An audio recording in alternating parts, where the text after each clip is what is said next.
Okay, and we are on to our third presentation, which will be given by Veronica Orozco and Andrea Davis from Dallas ISD Parent Services. They will be sharing why attendance matters and what we can do to help improve it.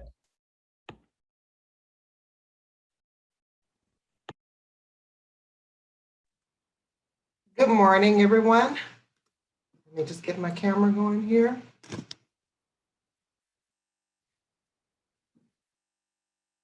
All righty, everyone. Good morning. I'm Andrea Davis. I am with the Parent Services Department. Can you all hear me pretty okay? Can everybody hear me? Yes, ma'am. Great. Again, I'm Andrea Davis. I'm with the Parent Services Department. I am half of the team that will be presenting today. My colleague, Veronica Orozco. She will be joining us shortly, but in the interim, I'm going to go ahead and go over a few things that we plan on talking about this morning, some of our expectations that we hope that you will get from our presentation. So before we get into the agenda and everything into the presentation, I want to start off by saying, of course, we thank you for taking time to participate in Fam Jam this weekend, and also participating in our presentation because we do believe that attendance matters. We believe that we want every student every day on time is what leads to academic success. And so we start that journey by having important conversations with our parents and with our students. So without further ado, let's go ahead and move to the next slide. Our agenda for this morning. We're going to talk about the Texas Compulsory Attendance Law, why attendance matters, 10 facts about school attendance, also parents as partners in academic success, and then what can we all do, not just the student, not just the parent, what can we all do? That can be from your teachers, that can be from your administrators, that can be from community partners. What can we all do to improve student attendance? Again, our expectation that we hope that you will get out of this training or this presentation will be that it takes a village. It takes all of us to work together when we are trying to improve student academic success. And we start the journey with improving academic success by making sure that our students are present every day and on time. If you have questions, we'll hold those, or I guess they're going to put those in the chat. So we'll move on to the next slide. There's my coworker, Veronica Orozco. She will be joining us shortly. A little bit about Veronica. She is a proud Dallas ISD alumni. She is also the co-host of our podcast. We have a podcast where we talk about all things attendance. You can find that on all of these podcast streaming sites, and the title is Attendance Talk. So a little bit about Veronica. She works with the Southwest and Central Network. These are the schools that she supports in many different ways, primarily working with them to improve student attendance and also helping to reduce truancy and by providing training on truancy prevention measures to the schools and also to the families as needed. She also works with the TPP, which is the Teen Pregnancy and Parenting Department, Hospital Homebound Program. Also, she is the liaison for the special ed department with our department. So she is kind of all over the place and we love her for it.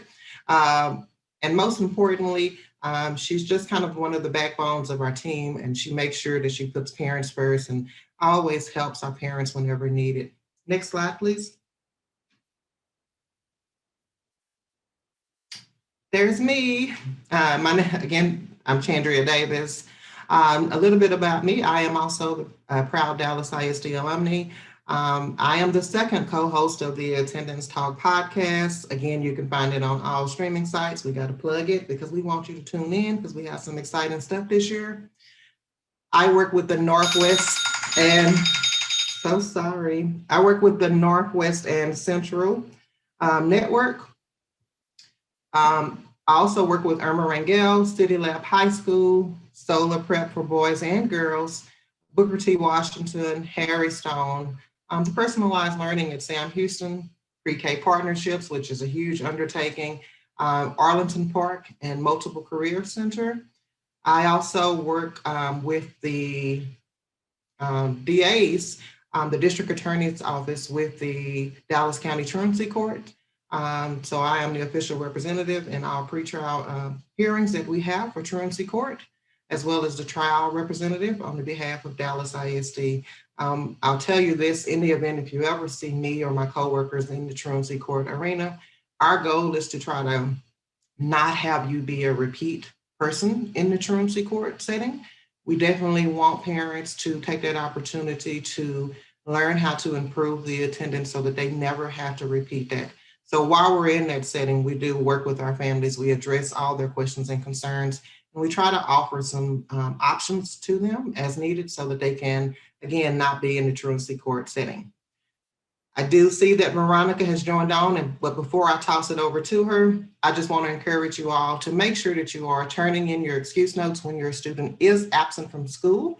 Obviously, our goal is to make sure that they're there every day and on time, but we understand things happen, and in the event when the student cannot be in school for whatever the reason is, please make sure that you are providing an excuse note to the school, and always maintain communication with the school so that we can support you and your family as needed. I'll pass it over to you, Veronica. Hey, everybody. Thank you so much again for joining us this morning. We're excited to continue to just reach out and connect with families virtually. So moving on to the next slide, please.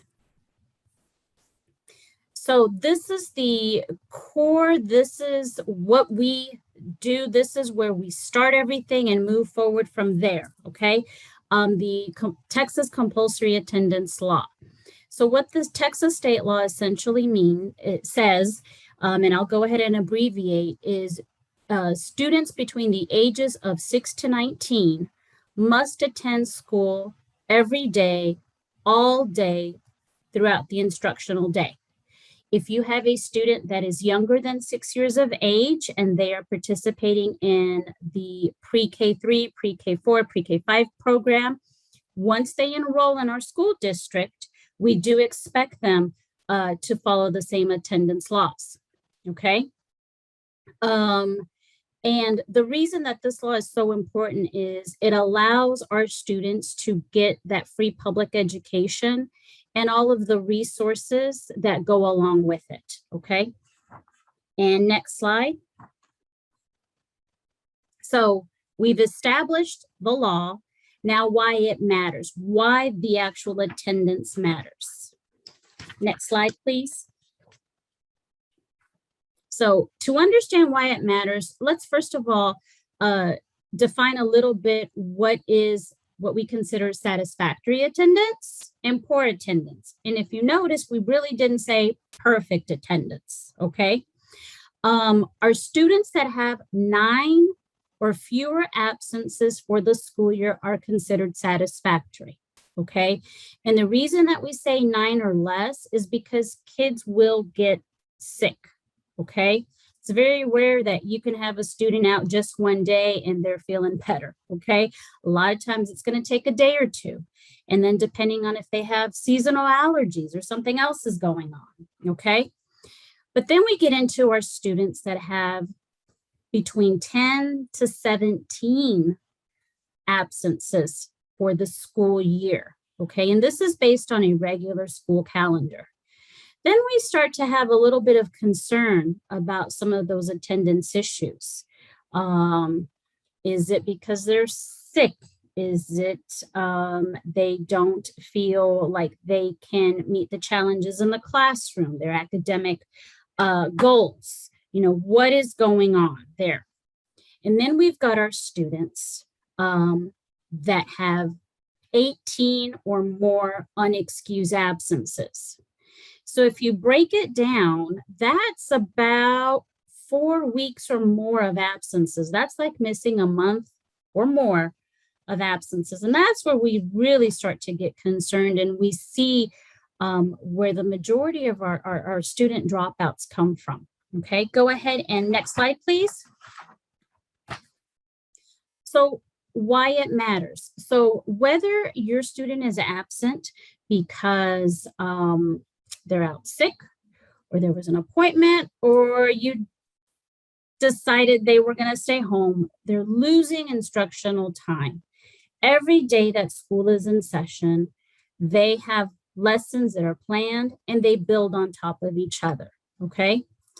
When they're consistently absent or chronically absent, it causes some frustration because they're coming back 3 or 4 days later or a week later, and all their peers have moved on and they're still 2 weeks behind. So that can really be cause for concern.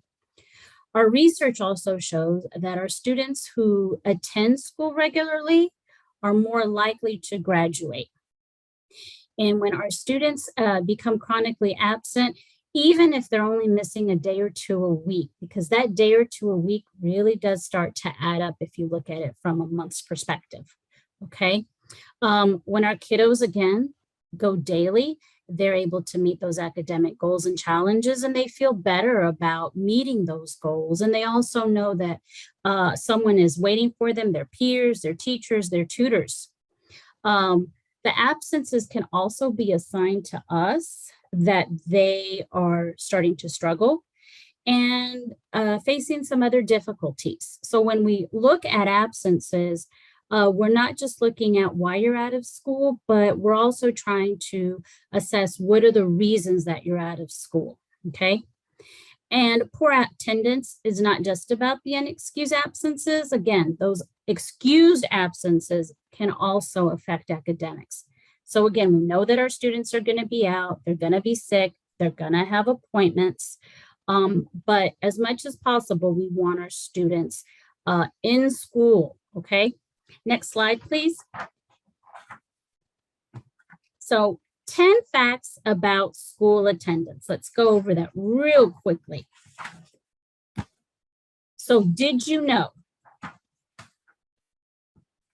Go ahead, next slide. So excessive absences the first month can predict poor attendance throughout the school year. So hopefully many of you have seen on our social media, on Twitter, on Instagram, we are doing kickoffs at some campuses.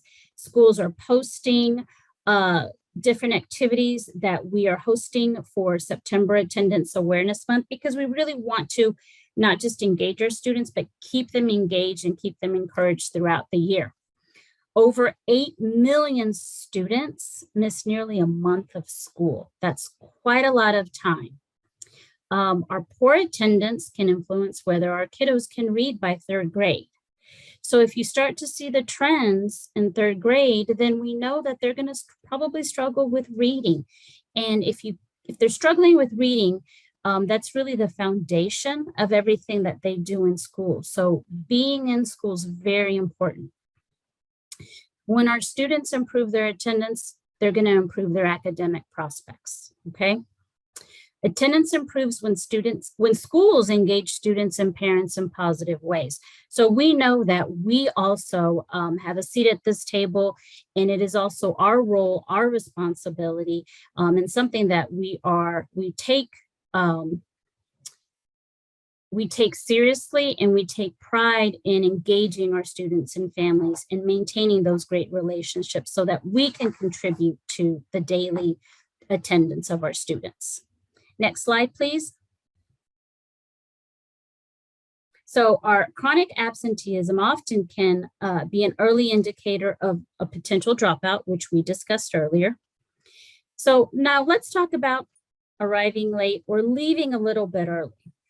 So sometimes we've got schools or parents that reach out to us and they may say, hey, my kid's only just a few minutes late. So if we start doing some math and they're 10 minutes late every day, it's 50 minutes a week. It's an hour of instruction that they're basically missing. So that also leads to some frustration. So we really want to continue again to encourage our families to make sure that you are getting your child there on time. We all pretty much have a phone with us. Set your alarm. In my department, I'm known for getting everywhere early. However, I do about 45 minutes of snooze time. So I set my alarm early. I've got some wiggle room. And I've also learned from families that one of the best practices to making sure that they're not always consistently late is getting their items ready at night. Book bags, clothes, everything together at night really helps, okay? Our research does show that our kiddos that are chronically absent, again, we established that as 18 days or more, have an 81% chance of reading below grade level. So what that means is probably 8 out of 10 kiddos that are chronically absent are reading below grade level, okay? When our student improve their attendance, they also improve their chances of graduating because they're present. When school attendance rates are better in schools, where parents feel more welcome. And again, we take that charge, personally, we want to make sure that we contribute to our kiddos being there, feeling safe, and being prepared every day for receiving our students. Next slide, please. So our parents as partners in academic success. So we essentially know that our parents are partners in promoting great attendance. And you really do have the bottom line responsibility in setting the attendance expectations for your child going to school every day. And then where we come in is we make sure that our buildings are ready, our teachers are ready, and we're ready to receive them in the classroom. So we know this is a partnership, okay? By working together, school, parent, and community partners can deliberately build systems that support family engagement. And again, we can't do this without you. You're their first teacher. So we are very happy and lucky to have you as a partner in your student success. Next slide, please. So beyond delivering our kiddos to school, making sure they're on time, families play an essential role in identifying in any school or community what the barriers are to attendance and what motivates our students to get there. So many times staff is familiar with the community, but sometimes we are not embedded in that community. We're not there on the weekends. We're not there during the holidays. So knowing what is going on in your community and letting us know how best to support you and some of those challenges are really helps to strengthen that bond and that partnership so that we can encourage students to arrive daily and timely and support that. And maintaining constant communication with the school is very, very important. So we do a great job at sending out school messengers. So please make sure that if you're not at least getting 1 or 2 school messengers a week from the district or your campus, please make sure that you connect with the school and make sure that we've got your correct information, because that's one of the ways that we like to communicate with our families. Next slide, please. So what can we all do to improve attendance? Okay, so again, making sure that our kiddos are on time to bed, set that alarm, okay? Whenever possible, try to make those medical appointments before or after school or during some of our school holidays, okay? A lot of times the pediatricians, doctor's offices, they're kind of aware of that. So you wanna look at the calendar, and again, whenever possible, let's make those appointments so that we're not disrupting our students' academics. Be active in the school. Check out the website, call, know what's going on, make sure that you are on Remind or Noodle, make sure that you're connecting with the teacher. So this way, versus losing the flyer, you've got it on your phone. They're communicating with you, and we can know what's going on, what you can participate in, what interests you as a parent to support the campus and your student. Start talking to your child about the importance of school at a very young age. We want to establish that desire to go to school, that school is a great place. And when we speak about school and we motivate them, it just starts to embed in them, and it becomes a family culture of attendance, okay? Make sure that you speak to the teacher, counselor, and administrators anytime you feel that there's a concern, all right? Please don't wait. Please don't feel like it's not important, they're not going to understand. Make sure that you connect with us, because one of the things that we don't want is for you to feel uncomfortable or for your child to have some anxiety when they are in school. We want to make sure that we support you, okay? Keep an attendance chart at home and recognize what your kiddos are doing weekly, you know. Did they go to school every day? Were they on time every day? Did they get their stuff ready every night for school? Make sure that you start the day on time. Make sure that your student is in school throughout the instructional day, the entire day. Next slide. Oh, there it is. So our district partners in academic success. So we've got a team. It's not just the campus team. Obviously, we've got the teachers, every administrator, your counselors, the campus staff, and that includes everyone from our custodians and all the way up to our administrators, and in between, our social workers, our central office departments. We're here to assist you, and we also collaborate together so that we can resolve any issues or concerns, and we work as a team together, but also with you parents and guardians, so that we can ensure that we are addressing any concerns and making sure that your kiddos are coming every day and all day.